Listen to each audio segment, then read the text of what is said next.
friends, brothers and sisters, chairman and co-chairman. You know, I'm like drop of oil on water. You are all experts of your area. I am like a drop, but which is important. Now, we have just a little while ago heard Ravi mentioning about a polar research ship. That's the type of job I did my whole life, regulator. Well, after my retirement, I am in various other areas of the hobby, but international law does interest me a lot. Now, I'm reminded of my brothers from Norway are here. That when I met first time the DNB, their classification society, some reference was made by Mr. Ravi on the classification society, which I presume most of the scientists will not understand. I can clarify that, which has a bearing on my talk also in the long run. Ships are insured. Secretary controls are laid down. But underwriters want some system of control. So they have approved certain classification societies who grade the ships. And DNB, a Norwegian society, is one of the foremost society, particularly for the ice class itself. We have heard about the ice class which was mentioned 5. But remember one thing, owning a ship is a great privilege, but maintaining a ship is not so easy itself. First of all comes in issues of manning. As regards manning is concerned, we have Indian officers who have been working on such research ships.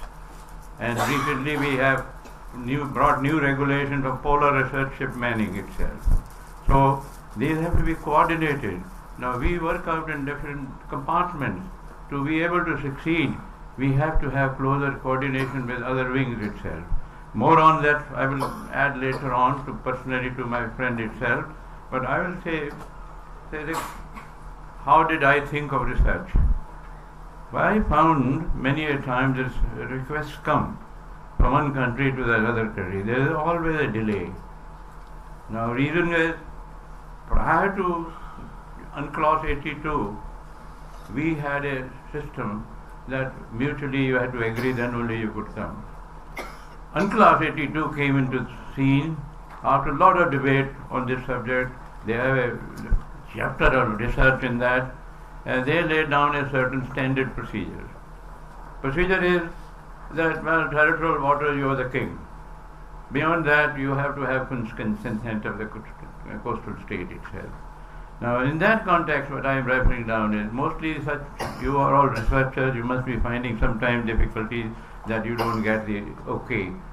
It is required that we should be having clear rules. Some countries have rules, regulations, but I have given in my paper, which is something on page 36 and 37, on 37, you'll see. Some countries have rules itself, but still they are not updated itself. Now, my own country probably doesn't have rules. Case to case basis, we keep on, looking into it. And normally, if there are delays, clandestinely they do the research. Now, research has to be for the common good. You have to disclose everything to the coastal state. You have to get first consent with the landlocked states also come into the picture. Like Nepal can come into the picture, into this research being done in the Bay of Bengal in the middle of the ocean itself. So these are very important issues.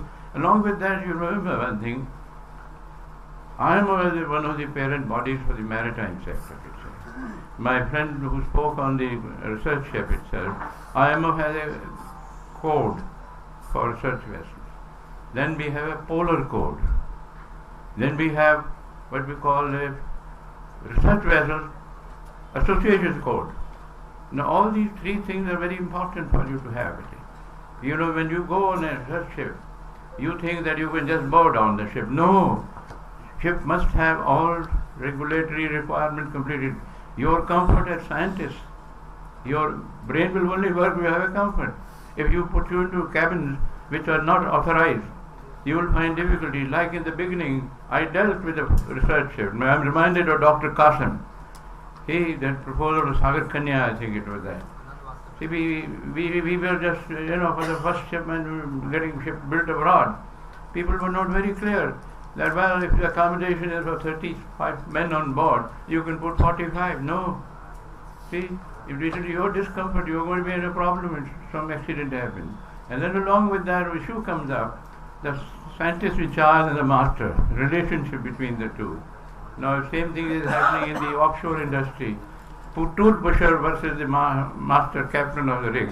These are the major issues which keep on giving problems to us. Now, I can see the chairman is after time period, lunch is getting ready that side.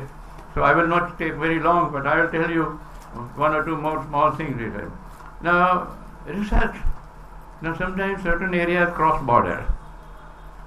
Now, cross border mining is another issue. Hydrocarbon is another issue. Now, when you have hydrocarbon, you have to have consent of the other party. Now, in this context, you have to tell you, recently we had a case in India of ONGC versus the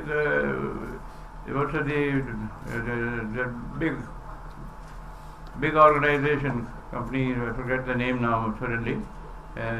So we had an arbitration. The issue was there were two blocks, Block A, Block B. They have to do petroleum. Now what happens is, the Block A, which belonged to the government or ONGC, they did not do any work. They were remaining quiet about it, thinking and planning. Point B, their businessmen brought all technology from abroad, took petroleum out. When they woke up, ONGC fellow said, "You have taken away our petroleum." See? Now finally the whole thing had gone in favor of the other businessman party. See? Now Reliance, it is the other party is the Reliance Group. So now these are, and same thing is for research. When you go for research in cross-border area, you have to keep this in mind, okay? So that you don't land into problems. If there are some disputes, where do you go? Again, the law of the sea convention provides a door for you to go there itself. And best is not to create these issues, have some settlement beforehand. Otherwise, you can have problems. Now, when you apply to another state for permission, you have to give a lot of details, everything put together. A big program laid down by United Nations. When you have complied with that, you should follow that, not leave it at that. After you have to submit your research what you have done to the other country. Now, India is at a stage that needs little more strength on this itself. Now, I'll leave with one point. Like we have Norwegians here. Now, there was Svalbard Treaty, to which India is a part. Now, in that treaty, there were certain restrictions on offshore mining. Now, with the new law of the sea convention coming in, the zones have changed. We have got about a 12-mile continental zone and all that is there. So, a lot of struggle is going on.